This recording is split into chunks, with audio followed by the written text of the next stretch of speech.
ಪ್ರಿಯ ವೀಕ್ಷಕರೇ, ನಾನು ನಿಮ್ಮ ಮೊಹಮ್ಮದ್ ಅಲ್ತಾಫ್ ಹುಸೇನ್. ನೀವು ನೋಡ್ತಿದ್ದೀರ ಜನತಾ ಕಿ ಪುಕಾರ್. ನಾವು ಈ ಸಂದರ್ಭದಲ್ಲಿ ದಾವಣಗೆರೆಯಲ್ಲಿದ್ದೀವಿ. ಡಾಕ್ಟರ್ ಶಾಮನೂರು ಶಿವಶಂಕರಪ್ಪ ನಿಧನದ ನಂತರ Davanagere south constituency by election ಆಗಬೇಕಾಗಿದೆ. ಈ ಸಂದರ್ಭದಲ್ಲಿ ನಾವು ನಮ್ಮ ಜೊತೆಯಲ್ಲಿ ಸುಭಾಷ್ ಚಂದ್ರ ಅಂತ ಇದ್ದಾರೆ. ಇವ್ರ ಜೊತೆಲಿ ಮಾತಾಡೋಣ. ದಾವಣಗೆರೆ ಸೌತ್ ಕಾನ್ಸ್ಟಿಟ್ಯೂನ್ಸಿ ಬಗ್ಗೆ ಏನೇನಿದೆ ಅವರು ಹೇಳ್ತಾರೆ, ತಿಳಿಸ್ತಾರೆ. ದಯವಿಟ್ಟು ನಮ್ಮ ಚಾನಲ್ನಲ್ಲಿ ಹೊಸಬರು ಯಾರಿದ್ದಾರೆ ಎಲ್ಲರೂ ನಮ್ಮ ಚಾನಲನ್ನು ಲೈಕ್ ಮಾಡಿ, ಸಬ್ಸ್ಕ್ರೈಬ್ ಮಾಡಿ ಮತ್ತು ಬೆಲ್ ಐಕನ್ ಕ್ಲಿಕ್ ಮಾಡಿ. ಬರ್ರಿ, ನಮ್ಮ ಜೊತೆಯಲ್ಲಿದ್ದಾರೆ ಸುಭಾಷ್ ಚಂದ್ರ ಅವರು. ಸುಭಾಷ್ ಚಂದ್ರ ಸರ್, ನಮಸ್ತೆ. ನಮಸ್ಕಾರ ಸರ್, ನಮ್ಮ ವೀಕ್ಷಕರಿಗೆ ನಿಮ್ಮ ಕಿರು ಪರಿಚಯ ಪ್ರಶ್ನೆ. ನಾನು ಸುಭಾಷ್ ಚಂದ್ರ ಅಂತ. ಭಾಳ ವರ್ಷಗಳ ಕಾಲ ನಾವು ಹೋರಾಟದ ರಾಜಕಾರಣವನ್ನು ಮಾಡ್ಕೊಂಬಂದಿರ್ತಕ್ಕಂಥವ್ರು. ಈಗ ಸದ್ಯ ಕಾಂಗ್ರೆಸ್ ಪಕ್ಷದಲ್ಲಿ ಇದ್ದೀನಿ. ನಾವು ಪಕ್ಷ ರಾಜಕಾರಣಕ್ಕಿಂತಲೂ ಹೋರಾಟದ ರಾಜಕಾರಣವನ್ನು ನಂಬ್ಕೊಂಡು ಬಂದಿರತಕ್ಕಂಥವ್ರು. ಈ ವ್ಯವಸ್ಥೆಯಲ್ಲಿ ಏನಾದರೂ ಒಂದು ಬದಲಾವಣೆಯನ್ನು ಮಾಡಬೇಕು, ಒಂದು ಹೊಸತನವನ್ನು ತರಬೇಕು, ಹಿಂದುಳಿತಕ್ಕಂಥವ್ರು, ಬಡವರಿಗೆ, ಅಲ್ಪಸಂಖ್ಯಾತರು, ದಲಿತರಿಗೆ ಒಂದು ಧ್ವನಿಯಾಗಬೇಕು ಅಂತಕ್ಕಂಥ ಕಾರಣದಿಂದ ಆ ನಿಟ್ಟಿನಲ್ಲಿ ನಾವು ಹೋರಾಟಗಳನ್ನು ಮಾಡ್ಕೊಂಡು ಬಂದಿದ್ದೀವಿ. ಅದನ್ನು ಮುಂದುವರಿಸ್ಕೊಂಡು ಹೋಗ್ತಾ ಇದ್ದೀವಿ. ಸರ್, ಇವಾಗ ಶಾಮನೂರು ಶಿವಶಂಕರಪ್ಪ ಅವರ ನಿಧನದಿಂದ ಬೈ ಎಲೆಕ್ಷನ್ ಆಗುವ ಸಾಧ್ಯತೆ ಇದೆ. ಸದ್ಯದಲ್ಲೇ ಚುನಾವಣೆ ಘೋಷಣೆ ಆಗುವ ಸಮಯ ಇದೆ. ಬೈ ಎಲೆಕ್ಷನ್ನಲ್ಲಿ ದಾವಣಗೆರೆ ಸೌತ್ ಯಾರಿಗೆ ಟಿಕೆಟ್ ಕೊಟ್ಟರೆ ಒಳ್ಳೆಯದು? ಯಾವ ಥರ ವಾತಾವರಣ ಇದೆ ಇಲ್ಲಿ? ನಿಮ್ಮ ಅನಿಸಿಕೆ ಏನು? ದಯವಿಟ್ಟು ಸ್ವಲ್ಪ ನಮ್ಮ ವೀಕ್ಷಕರಿಗೆ ತಿಳಿಸಿ. ಒಂದು, ನಿಮಗೆ ಗೊತ್ತಿದೆ, ದಾವಣಗೆರೆ ಸೌತ್ ಎಲೆಕ್ಷನ್ ಬರುತ್ತೆ. ಇನ್ನೊಂದು ತಿಂಗಳು 2 ತಿಂಗಳಲ್ಲಿ ಬರ್ಬೋದು. ಓಕೆ. ಮಾನ್ಯ ಶಾಮನೂರು ಶಿವಶಂಕರಪ್ಪನವರು ನಿಧನದ ನಂತರ ಭಾಳಷ್ಟು ಬೆಳವಣಿಗೆಗಳು ಈ ಕ್ಷೇತ್ರದಲ್ಲಿ ಆಗಿದೆ. ಓಕೆ. 1994ರಲ್ಲಿ ಮಾನ್ಯ ಶಿವಶಂಕರಪ್ಪನವರು ಮೊದಲನೇ ಸಲ ಗೆದ್ದರು. ಪ್ರಥಮ ಸಾರಿ ದಾವಣಗೆರೆ ದಕ್ಷಿಣ ಅಲ್ಲ, ಅವಾಗ ದಾವಣಗೆರೆ ಹೌದು, ಸಿಂಗಲ್ ಕಾನ್ಸ್ಟಿಟ್ಯೂನ್ಸಿ ಇತ್ತು, ಅಲ್ಲಿಂದ ಗೆಲ್ತಾರೆ. ಅದ್ರ ಹಿಂದೆ ಮೋತಿವೀರಣ್ಣವರು MLA ಆಗಿರ್ತಾರೆ. ಹೌದು. ಆ ಮೋತಿವೀರಣ್ಣವ್ರನ್ನ ತಪ್ಪಿಸಿ ಇವರು ಬರ್ತಾರೆ, ಗೆಲ್ತಾರೆ, ಸತತವಾಗಿ ಗೆದ್ಕೊಂಡು ಬರ್ತಾರೆ. ನಾವು ಹೇಳೋದೇನು ಅಂತಂದರೆ, ದಾವಣಗೆರೆ ದಕ್ಷಿಣ ಕ್ಷೇತ್ರ 2008ರಲ್ಲಿ ಆಯಿತು. 8ರಲ್ಲಿ ಬೈಫರ್ಕೇಷನ್ ಆಯಿತು, ಉತ್ತರ ಮತ್ತು ದಕ್ಷಿಣ ಅಂತ. ಅವಾಗ ಇವರು ದಕ್ಷಿಣದಿಂದ ಸ್ಪರ್ಧೆ ಮಾಡೋಕ್ಕೆ ಸ್ಟಾರ್ಟ್ ಮಾಡಿದರು. ಮೊದಲು ಸಿಂಗಲ್ ಕಾನ್ಸ್ಟಿಟ್ಯೂನ್ಸಿ ಇತ್ತು ದಾವಣಗೆರೆ. 94ರಿಂದ ಒಂದ್ಸರಿ ಪಾರ್ಲಿಮೆಂಟಿಗೆ ಗೆದ್ದಿರ್ತಾರೆ ಶಿವಶಂಕರ್. ಹೌದು ಹೌದು. ನಂತರ ಆಮೇಲೆ ಏನಾಗುತ್ತೆ,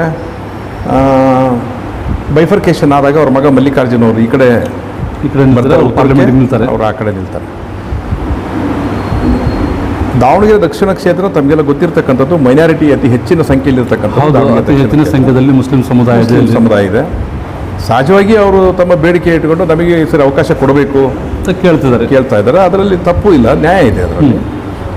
ನಾವು ಅದನ್ನ ಹೇಳ್ತಾ ಇದ್ದೀವಿ. ಶಿವಶಂಕರಪ್ಪನವ್ರು ಇರೋವರೆಗೂ ಯಾರು ನಾವೇನೋ ಅದ್ರ ಬಗ್ಗೆ ಪ್ರಶ್ನೆ ಮಾಡಿದ್ಲ. ಇವನ್ನು ಹಿರಿಯರು ಅವ್ರು ಆಯಿತು ಗೆದ್ಕೊಂಡು ಬರ್ತಾ ಇದ್ದಾರೆ, ಸೈಲೆಂಟಾಗಿ ಇರಲಿ, ಡಿಸ್ಟರ್ಬ್ ಮಾಡೋದು ಬೇಡ ಅಂತ ಎಲ್ಲರೂ ಸುಮ್ಮನಿದ್ರು. ಅದಾದ ನಂತರ ಶಿವಶಂಕರಪ್ಪ ಸಾಹೇಬರು ನಿಧನದ ನಂತರದ ಏನು ಈಗ ಬೆಳವಣಿಗೆ ಕಾಣ್ತಾ ಇದೆ, ಬೈ ಎಲೆಕ್ಷನ್ನು, ಇನ್ನು ಬೇರೆಯವ್ರಿಗೆ ಬಿಟ್ಕೊಡಿ.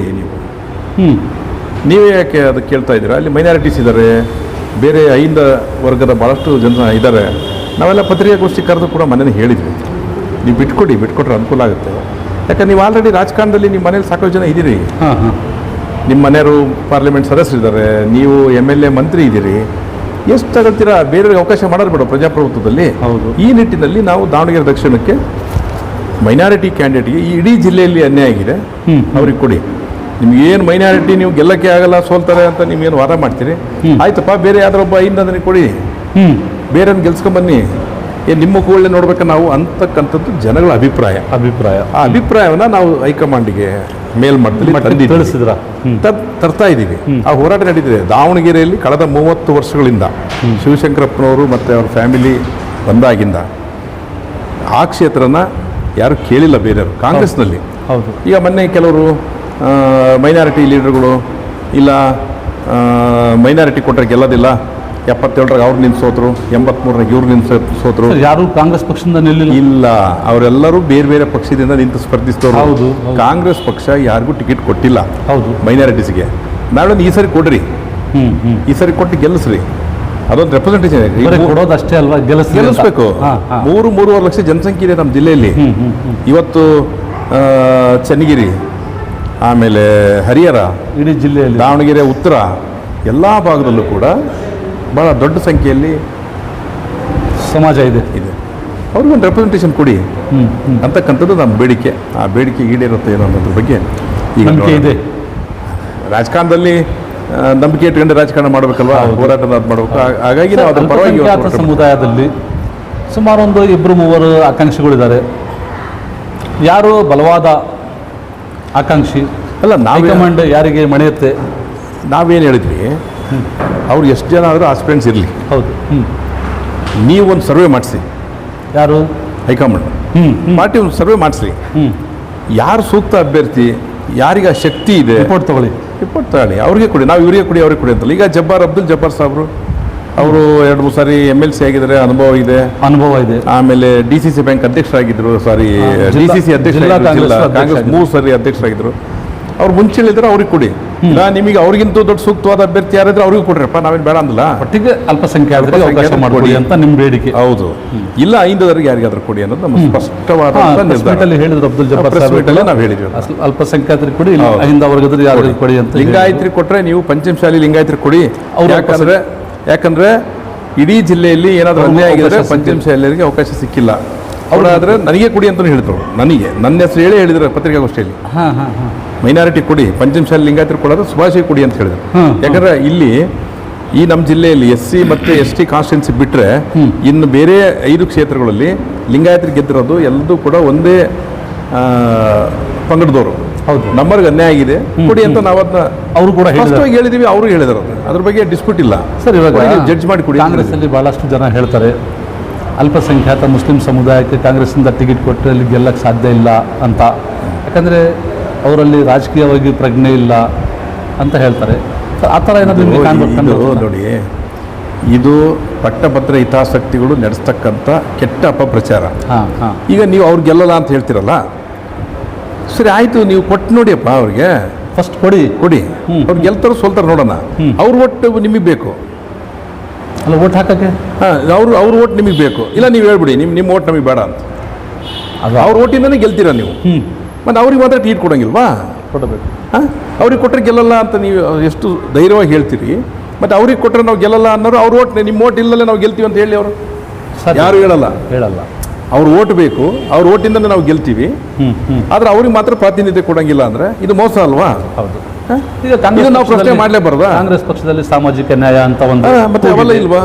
ಅದಕ್ಕೆ ಫುಲ್ ಕಾಂಗ್ರೆಸ್ ಪಕ್ಷನೇ ಈ ಥರ ಅಭಿಪ್ರಾಯ ತಳೆದ್ರೆ ನಾವು BJP ಎಕ್ಸ್ಪೆಕ್ಟ್ ಮಾಡೋಕ್ಕಾಗತ್ತಾ? ಇಲ್ಲ, ನಾವು BJP ಪ್ರಶ್ನೆನೇ ಬರಲ್ಲ. ಕಾಂಗ್ರೆಸ್ ಪಕ್ಷ ಸಾಮಾಜಿಕ ನ್ಯಾಯದಲ್ಲಿ ನಂಬಿಕೆ ಇಟ್ಟಿರ್ತಕ್ಕಂಥ ಒಂದು ಪಕ್ಷ.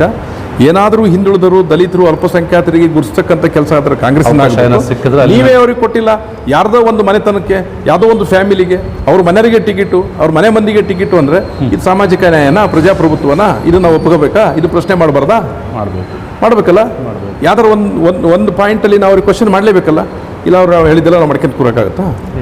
ನಾವು ಅದು ಪ್ರಶ್ನೆ ಮಾಡಿದ ತಕ್ಷಣ ಪಕ್ಷದ ವಿರೋಧಿಗಳಲ್ಲ, ನಾವು ಜನಪರವಾಗಿ ಇರ್ತಕ್ಕಂಥವ್ರು. ಜನಗಳ ಧ್ವನಿಯನ್ನು ನಾವು ಕೇಳ್ತಾ ಇದ್ದೀವಿ. ಜನಗಳ ಪರವಾಗಿ ಅವ್ರ ಧ್ವನಿಗೆ ನಾವು ಇವತ್ತು ಒತ್ತು ಕೊಟ್ಟಿದ್ದೀವಿ, ಇದಾಗಲಿ ಅಂಥೇಳಿ. ಅದು ಬಿಟ್ಟು ನಾವು ನಮ್ಮ ಯಾವ ವರ್ಗಕ್ಕೆ ಇವತ್ತು ಪ್ರಾತಿನಿಧ್ಯ ಸಿಕ್ಕಿಲ್ಲ ಅವ್ರಿಗೆ ಕೊಡಿ ಅಂತ ಕೇಳಿದ ತಕ್ಷಣ ನಾವು ವಿರೋಧಿಗಳು ಹೆಂಗಾಗ್ಬಿಡ್ತೀವಿ? ನಿಜವಾದ ಜನಪರ ಹೋರಾಟ, ಜನಪರವಾಗಿ ಇರ್ತಕ್ಕಂಥವ್ರು ಈ ಜಿಲ್ಲೆಯಲ್ಲಿ ನಾವೇ. ಇನ್ನು ಬೇರೆ ಯಾರ್ಯಾರು ಕಾಂಗ್ರೆಸ್ ಪಕ್ಷದಲ್ಲಿ ಗೆದ್ದು ಹೋಗಿದಾರೋ ಅವರೆಲ್ಲರೂ ಕೂಡ ಸ್ವಾರ್ಥಕ್ಕೋಸ್ಕರ ಅವ್ರು ರಾಜಕಾರಣ ಮಾಡಿದ್ದಾರೆ. ಇದು ನಾನು ಎಲ್ಲಿ ನಿಂತ್ಕೊಂಡು ಹೇಳೋರು ಹೇಳ್ತೀನಿ. ಜನಗಳ ಧ್ವನಿ ಗೊತ್ತಾಗಿಲ್ಲ ಅವ್ರಿಗೆ, ಜನಗಳ ಧ್ವನಿ ಗೊತ್ತಾಗಿಲ್ಲ. ಅವ್ರ ಸ್ವಂತ ಅವರು ಏನೇನು ರಾಜಕಾರಣದಲ್ಲಿ ಇಲ್ಲಿವರೆಗೂ ಅಧಿಕಾರವನ್ನು ಅನುಭವಿಸಿದ್ದಾರೆ, ಕಾಂಗ್ರೆಸ್ ಪಕ್ಷಕ್ಕೆ ಏನು ಮಾಡಿದರೆ, ಇಲ್ಲಿ ಜನಕ್ಕೆ ಏನು ಮಾಡಿದರೆ ಅವರೇ ಹೇಳ್ಕೊಂಬಿಡ್ಲಿ, ನಾವೇನು ಕೇಳೋದು ಬೇಡ. 1994ರಿಂದ ಸತತವಾಗಿ 7 ಸಲ ಶಾಮನೂರು ಶಿವಶಂಕರಪ್ಪ ಅವನು ಗೆದ್ದಿದ್ದಾರೆ. ಆ ಅವಧಿಯಲ್ಲಿ ದಾವಣಗೆರೆ ಸೌತ್ ಏನು ಅಭಿವೃದ್ಧಿ ಆಗಿದೆ ಅಂತ ನೀವು ಹೇಳಕ್ಕೆ ಬಯಸ್ತೀರಾ? ನನಗೆ ನಿಜವಾಗ್ಲೂ ನಾನು ಭಾಳ ಸರಿ ಹೇಳಿದ್ದೀನಿ ಭಾಷಣಗಳಲ್ಲಿ, ದಾವಣಗೆರೆ ದಕ್ಷಿಣ ಕ್ಷೇತ್ರದಲ್ಲಿ ವಾಸ ಮಾಡ್ತಕ್ಕಂಥ ಜನಕ್ಕೂ ಅಲ್ಲಿ ವಾಸ ಮಾಡ್ತಕ್ಕಂಥ ಪ್ರಾಣಿಗಳಿಗೂ ವ್ಯತ್ಯಾಸ ಇಲ್ಲ. ಅಂಥ ವಾತಾವರಣ ಇದೆ ಅಲ್ಲಿ. ಕೆಲವು ರೆಗ್ಯುಲರ್ ಫಂಡ್ಸ್ ಬರ್ತವೆ, STPC ಫಂಡ್ ಬರುತ್ತೆ, ಆ ಫಂಡ್ ಬರುತ್ತೆ, ಈ ಫಂಡ್ ಬರುತ್ತೆ, ನೀವು ಮಾಡ್ತೀರಾ. ಅದು ಬಿಟ್ಟರೆ ದಾವಣಗೆರೆಯಲ್ಲಿ ಇಷ್ಟು ಒಂದು ಕಾಲದಲ್ಲಿ ದಾವಣಗೆರೆ ಕೈಗಾರಿಕಾ ನಗರ, ಹೌದು. ಮಿಲ್ಗಳೆಲ್ಲ ಮುಚ್ಚೋದು ಬಿಕಾಸ್ ಆಫ್ ಇಂಡಸ್ಟ್ರಿಯಲ್ ಪಾಲಿಸಿ, ಹೌದು. ಬೇರೆ ಯಾವ ಕಾರಣನೂ ಇಲ್ಲ. ಅದನ್ನು ಯಾರು ಮಾತಾಡಕ್ಕೆ ರೆಡಿಲ್ಲ. ಯಾವ ಇಂಡಸ್ಟ್ರಿ ತಗೊಂಬಂದಿರಿ ದಾವಣಗೆರೆಗೆ ನೀವು? ಇಲ್ಲ, ಯಾವುದು ಯಾವ ಉದ್ಯೋಗವನ್ನು ಸೃಷ್ಟಿ ಮಾಡಿದಿರಿ ನೀವು? ಹ? ಯಾರು ಏನು ಮಾಡಿಲ್ಲ. ಅದು both party, BJP and Congress ಇಬ್ರು ಯಾರು ದಾವಣಗೆರೆಗೆ ಒಂದು ಒಳ್ಳೆ ಕೈಗಾರಿಕೆ ತಂದಿಲ್ಲ, ಏನು ತಂದಿಲ್ಲ. ಏನಂದ್ರೆ ಸರ್ಕಾರದಿಂದ ಬರ್ತಕ್ಕಂಥ ನ್ಯಾಚುರಲ್ ಫಂಡ್ಸ್ ಅನ್ನ ಯೂಸ್ ಮಾಡ್ಕೊಂತಿದ್ರೆ ಅಷ್ಟೇ. ನ್ಯಾಚುರಲ್ ಫಂಡ್ಸ್ ಅಲ್ಲಿ ಕೆಲಸ ಮಾಡ್ಕೊಂಡು ಹೋಗ್ತಾ ಇದ್ರೆ they are enjoying their power. ಅದು ಬಿಟ್ಟು ಏನು ಮಾಡಿಲ್ಲ ಅವರು. ಅಂದರೆ ದಾವಣಗೆರೆ ಸೌತ್ ಕಾನ್ಸ್ಟಿಟ್ಯೂನ್ಸಿಲಿ ಯಾವುದೇ ಅಭಿವೃದ್ಧಿ ಕೆಲಸಗಳು ಆಗಿಲ್ಲ. ಉತ್ತರ ಮಟ್ಟಿಗೆ ಹೌದು, ಈ ಕಡೆ ಮಟ್ಟಿಗೆ ಜಾಸ್ತಿ ಆಗಿದೆ, ಆ ಕಡೆ ಮಟ್ಟಿಗೆ ಕೆಲಸ ಸ್ವಲ್ಪ ಆಗಿಲ್ಲ ಅಂತ. ಹೌದು. ಸೊ ನೀವು ಪಾರ್ಟಿ ಕಾಂಗ್ರೆಸ್ ಪಕ್ಷದ ಹೈಕಮಾಂಡಿಗೆ ಏನು ಹೇಳಕ್ಕೆ ಬಯಸ್ತೀರಾ? ಇವು ಕಾಂಗ್ರೆಸ್ ಹೈಕಮಾಂಡಿಗೆ ಗೊತ್ತಿಲ್ಲ ಅಂತೇನಲ್ಲ, ಇದು ಕಾಂಗ್ರೆಸ್ ಹೈಕಮಾಂಡಿಗೆ ಗೊತ್ತಿರ್ತಕ್ಕಂಥ ಸತ್ಯ. ಹೌದು. ಆದರೆ ಆ ಯಾವ ಲಿಮಿಟೇಷನ್ ಮೇಲೆ ಅವ್ರು ಯೋಚನೆ ಮಾಡ್ತಾರೆ, ಯಾರು ಲಿಮಿಟೇಷನ್ ಮೇಲೆ ಅರ್ಥ ಮಾಡ್ಕೊತಾರೆ ಅನ್ನೋದ್ರ ಮೇಲೆ ಒಂದು ಪಕ್ಷವನ್ನು ಕಟ್ಟಿ, ಒಂದು ಪಕ್ಷವನ್ನು ಬೆಳೆಸಿ, ಅದನ್ನು ಮುಂದುವರಿಸ್ಕೊಂಡು ಎಲ್ಲ ಸಮುದಾಯದವರಿಗೆ ರೆಪ್ರೆಸೆಂಟೇಷನ್ ಕೊಡಬೇಕಾದ ಒಂದು ಹೈಕಮಾಂಡ್ ಕರ್ತವ್ಯ. ಅವ್ರು ಅದನ್ನು ಮಾಡ್ಬೋದು, ನಾವು ಅದನ್ನ ಹೋಪ್ಸ್ ಇಟ್ಕೊಂಡಿದ್ದೀವಿ. ನಿಮಗೆ ಹೋಪ್ ಇದೆ? ನ್ಯಾಚುರಲ್ ಎಲ್ಲ ಹೋಪ್ಸೇ ಇಡಬೇಕಲ್ಲ, ಇನ್ನೇನು ಮಾಡೋಕ್ಕಾಗಲ್ಲ. ಈಗ ನಾವು ಅದನ್ನು ಬಿಟ್ಟು ಬೇರೆ ಏನು ಮಾಡೋಕ್ಕಾಗಲ್ಲ. ಅಕಸ್ಮಾತ್ ಕಾಂಗ್ರೆಸ್ಸಲ್ಲಿ ಅಲ್ಪಸಂಖ್ಯಾತರಾಗಲಿ, ಅಹಿಂದ ವರ್ಗದವರಾಗಲಿ ಟಿಕೆಟ್ ಕೊಡಲಿಲ್ಲ ಮತ್ತು ಅದೇ ಕುಟುಂಬಕ್ಕೆ ಟಿಕೆಟ್ ಹೋಯಿತು ಅಂತ ಸಂದರ್ಭದಲ್ಲಿ ಏನಾಗ್ಬೋದು ಚುನಾವಣೆ ಫಲಿತಾಂಶ? ಜನ ಈ ಸಾರಿ ಸ್ಪಷ್ಟವಾಗಿ ನಿರ್ಧಾರ ಮಾಡ್ತಾರೆ. ಇಲ್ಲಿ ರಾಜಪ್ರಭುತ್ವ ಇಲ್ಲ, ಸರ್ವಾಧಿಕಾರಿನೂ ಇಲ್ಲ. ಜನ ಪ್ರಜಾಪ್ರಭುತ್ವವಾದಿಗಳಿದ್ದಾರೆ, ಪ್ರಜಾಪ್ರಭುತ್ವವನ್ನು ಜನ ಬಯಸ್ತಾರೆ. ಜನ ಆ ಥರದ ನಿರ್ಧಾರ ಅವ್ರು ತಗೊಂಡ್ರೆ ಅದ್ರ ತಕ್ಕ ಪಾಠವನ್ನು ಕಲಿಸ್ತಾರೆ. ನಾವು ಯಾರೂ ಏನು ಮಾಡೋದು ಬೇಡ, ಜನ ದಡ್ರಲ್ಲ ಇವತ್ತು. The people is well aware of that. ಇವತ್ತು ಒಂದು ಸಣ್ಣ ಮೂಲೆಯಲ್ಲಿ ಒಂದು ಊರಲ್ಲಿ ಇರ್ತಕ್ಕಂಥದ್ದು ಅಹಿಂದ ವರ್ಗಕ್ಕೆ ಕಡೆಗಣಿಸಿದರೆ ಪಾಠ ಸಿಗಲಿದೆ ಸಹಜವಾಗಿ. ಯಾವತ್ತೂ ಹಂಗೆ ನೀವು ಏನೇ ಒಂದು ಹತ್ತಿಕ್ಕಿ ಅದನ್ನ ಭಾಳ ದಿವಸ ಇಡೋಕ್ಕಾಗಲ್ಲ. ಸಮುದಾಯಕ್ಕೆ ಟಿಕೆಟ್ ಕೊಟ್ಟರೆ ಕಾಂಗ್ರೆಸ್ ಪಕ್ಷದಲ್ಲಿ ಉಳಿದ ಅಹಿಂದ ಸಮಾಜದವರು ಸಪೋರ್ಟ್ ಮಾಡ್ತೀವಿ. 100% ಆಗೇ ಆಗುತ್ತೆ. ನೋಡ್ರಿ, ಇಲ್ಲಿ ಅಲ್ಪಸಂಖ್ಯಾತರು ಬಹುಸಂಖ್ಯಾತರ ವ್ಯತ್ಯಾಸ ಇಲ್ಲ. ಇದನ್ನು ಸೃಷ್ಟಿ ಮಾಡಿದ್ದು BJP ಅವರು ಅವ್ರ ವೋಟ್ ಬ್ಯಾಂಕಿಗೋಸ್ಕರ ಅದನ್ನು ಸೃಷ್ಟಿ ಮಾಡಿದ್ದಾರೆ. ನಮ್ಮಲ್ಲಿ ಏಕೆಂದ್ರೆ ಮೊನ್ನೆ ನಾವು ಶಿಗ್ಗಾಂವ್ ಎಲೆಕ್ಷನ್ ಗೆಲ್ಲಿಲ್ವಾ? ಹೌದು. ಆಮೇಲೆ 17 ಜನ ಮೈನಾರಿಟೀಸ್ ಎಲ್ಲ ಗೆದ್ದಿದ್ರಲ್ಲ ಇಡೀ ಈ ರಾಜ್ಯದಲ್ಲಿ. ಹೌದು. ಅವೆಲ್ಲ ಬರೇ ಮೈನಾರಿಟಿ ಓಟಿಂದ ಗೆದ್ಬಿಟ್ರಾ? ಇಲ್ಲ. ಎಲ್ಲರೂ ಓಟ್ ಹಾಕ್ತಾರೆ. ಪಕ್ಷ ಇದೆ, ಬೇರೆ ಎಲ್ಲ ಜನಾಂಗ ಇದೆ, ಅವರೆಲ್ಲರೂ ಸೇರಿ ಮಾತಾಡಿ ಇಲ್ಲಿ ಈ ಸಾರಿ ಅಲ್ಪಸಂಖ್ಯಾತರಿಗೆ ಕೊಟ್ಟರು. ನಾವು 100% ಇಲ್ಲಿ ಗೆಲ್ಲೋದ್ರಲ್ಲಿ ಯಾವುದೇ ರೀತಿಯ ಅನುಮಾನ ಇಲ್ಲ. ಅಂದರೆ ಅಲ್ಪಸಂಖ್ಯಾತರಿಗೆ ಅವಕಾಶ ಕೊಟ್ಟರೆ ಗೆದ್ದೇ ಗೆಲ್ತಾರೆ. 100% ಈ ಸಾರಿ ಗೆಲ್ತಾರೆ. Okay, thanks. ತುಂಬ ಧನ್ಯವಾದಗಳು. ನೀವೆಲ್ಲ ಸಹಕಾರ ಮಾಡಿ, ನಿಮ್ಮ ಮೀಡಿಯಾದ ಮುಖಾಂತರ ಪ್ರಚಾರ ಮಾಡಿ, ಎಲ್ಲರೂ ಕೂಡ ಸೇರಿ ಈ ಸಾರಿ ನೀವೆಲ್ಲ ಒಂದು ಕುಟುಂಬ ರಾಜಕಾರಣ, ಒಂದು ಸ್ವಾಭಿಮಾನವನ್ನು ಬೆಳೆಸ್ಬೇಕಾಗಿದೆ. ರಾಜಕಾರಣದಲ್ಲಿ ಇವತ್ತು ಭಾಳ ಮುಖ್ಯವಾದದ್ದು. ನೀವು ಲಾಸ್ಟಿಗೆ ಕೇಳ್ತೀನಿ, ನೀವು ಎಲ್ಲಿವರೆಗೂ ಈ ಥರ ನಾವು ರಾಜಕಾರಣ ಮಾಡೋಕ್ಕೆ ಸಾಧ್ಯತೆ ಇರುತ್ತೆ? ರಾಜಕಾರಣಕ್ಕೆ ಒಂದು ಬೆಲೆ ಬರಬೇಕಲ್ವಾ? ಹೌದು. ನಾವು ರಾಜಕಾರಣಕ್ಕೆ ಒಂದು ವ್ಯಾಲ್ಯೂ ಆ್ಯಡೆಡ್ ಆಗಬೇಕಲ್ಲ? ಹೌದು. ನೀನು ಅಪ್ಪ ಮಿನಿಸ್ಟ್ರು, ಹೆಂಡ್ತಿ ಪಾರ್ಲಿಮೆಂಟು, ಇನ್ನೊಬ್ಬ ಮಗ MLA, ಅವ್ರ ಮನೆಗೆ ಇನ್ನೊಬ್ಬನು. ನೋಡಿ, ಇದು ಒಂದು ಗುಲಾಮಿ ಸಂಸ್ಕೃತಿಯನ್ನು ಬೆಳೆಸ್ತಕ್ಕಂಥ ವ್ಯವಸ್ಥೆಗೆ ನಾವು ಹೋಗ್ತೀವಿ. ಇದಕ್ಕೆ ತಡೆ ಹಾಕಲಿಲ್ಲ ಅಂದರೆ ಇಲ್ಲೆಲ್ಲ ದಾವಣಗೆರೆ ಅಲ್ಲ, ಇಡೀ ದೇಶದಲ್ಲಿ ಡೆಮೋಕ್ರಸಿ ಉಳಿಯಲ್ಲ. ಮುಸ್ಲಿಂ ಸಮುದಾಯದಲ್ಲಿ ಒಂದು ಕೂಗಿದೆ, ಈ ಸಲ ಇಲ್ಲ ಅಂತ ಹೇಳಿದ್ರೆ ಮತ್ತೆ ಯಾವತ್ತೂ ಕೇಳಂಗಿಲ್ಲ, ಆಗಲ್ಲ, ಆ ಥರ ಆಗತ್ತೆ ಅಂತ. ನೋಡಿ, ಅವ್ರದ್ದು ಏನು ಗೊತ್ತಾ, 70-80 ಸಾವಿರ ಪರ್ಮನೆಂಟ್ ವೋಟರ್ಸ್ ಅದ. ಓಕೆ. ಅವರು BJPಗೆ ಹಾಕಲ್ಲ, ಅವ್ರು ಕಾಂಗ್ರೆಸ್ಗೆ ಹಾಕ್ತಾರೆ. ಹಂಗಾಗಿ ಅವ್ರು ಸೇಫೆಸ್ಟ್ ಕಾನ್ಸ್ಟಿಟ್ಯೂನ್ಸಿ ನಮಗೆ ಅಂತ ಆ ದಿಕ್ಕಿನಲ್ಲಿ ಅವ್ರು ಯೋಚನೆ ಮಾಡ್ತಾರೆ. ಹೌದು. ಅವ್ರು ಏನಾಗ್ತಾರೆ ಅನ್ನೋದ್ರ ಬಗ್ಗೆ ಯೋಚನೆ ಮಾಡಲ್ಲ. ಅವ್ರಿಗೆ ನಾವೇನು ಮಾಡಿದ್ವಿ ಅಂತ ಯೋಚನೆ ಮಾಡಲ್ಲ. ಎಲ್ಲ ಒಂದು ನಾಯಿಗಳಿಗೆ ಬಿಸ್ಕೆಟ್ ಹಾಕಿದಂಗೆ ಒಂದು ಕೌನ್ಸಿಲ್ಲು, ಯಾರೋ ಒಂದು ನಾಮಿನೇಷನ್ನು, ಯಾರೋ ಒಂದು ಮಾಡಿಬಿಡ್ದು. ಕೊಟ್ಟಿಲ್ಲ ಅವನಿಗೆ ಪ್ರಮುಖ ಸ್ಥಾನ ಕೊಡ್ರಿ, MLA ಗಿರಿ ಬಿಡ್ರಿ, MP ಗಿರಿ ಬಿಡ್ರಿ, ಮಂತ್ರಿ ಮಾಡ್ರಿ. ಅದು ಮಾಡ್ಬೇಕಲ್ಲ. ಯಾವುದೋ ಒಂದು ಗ್ರಾಮ ಪಂಚಾಯತಿ ಮೆಂಬರ್ ಮಾಡಿದೆ, ಒಂದು ಕಾರ್ಪೊರೇಷನ್ ಮಾಡಿದೆ, ರೆಪ್ರೆಸೆಂಟೇಷನ್ ಕೊಟ್ಟಿದ್ದೀನಿ, ಆ ಥರ. That is not the way. Okay. Sharing and caring is very important. Okay. In the democracy you have to share, you have to care.